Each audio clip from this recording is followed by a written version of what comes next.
Bismillahirrahmanirrahim. Welcome to the series of Forgotten Sunnah.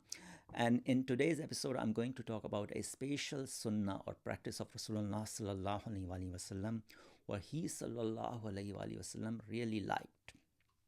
And that practice or sunnah is applying kohol or surma in the eyes. So I'm going to read out few ahadith from the famous book called Shumail Muhammadiyah sallallahu alaihi wasallam, which is written by Imam Abu Isa at-Tirmidhi. And in his book, he's got a whole chapter on the application of kohol by Rasulullah sallallahu alaihi wasallam, which is called Bab Ma Jaa fi kohli Rasulullah sallallahu alaihi wasallam. And I've got an English summary of this book too, so I'm going to read out few ahadith. So the first hadith mentioned in this book by Imam Tirmizi is that he sallallahu alaihi wasallam had a kohol bottle from which he applied kohol every night before going to sleep, 3 times in each eye.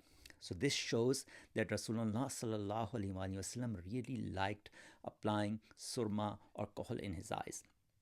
The second hadith Imam Tirmizi mentioned, it says that he sallallahu alaihi wasallam commanded us to do this and encourage the use of ismid. Ismid is a kind of surma which Rasulullah sallallahu alaihi wasallam used to apply in his eyes. He sallallahu alaihi wasallam said it clears the sight, i.e., increases its light, so it's good for the eyesight, and makes the hair, i.e., eyelashes, grow. So these ahadith shows that Rasulullah sallallahu alaihi wasallam really liked applying kohol in his eyes, and he also commanded, he liked his ummah to also act on this practice of applying kohol in the eyes. So I think so. What I do usually, if you notice that I've got kohol in my eyes, so what I do, I apply kohol or surma every Friday. So we should also practice to act upon this sunnah of Rasulullah sallallahu alaihi wasallam, since it's really liked by Rasulullah sallallahu alaihi wasallam. Not only liked, but he also commanded us or advised us to act upon this sunnah.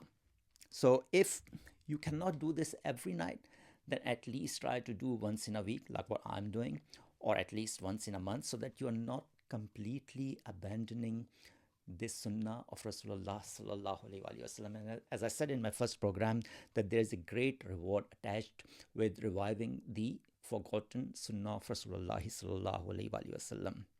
And one shouldn't feel any embarrassment about, especially I'm talking about brothers, to if you feel that if you apply kohol, some people will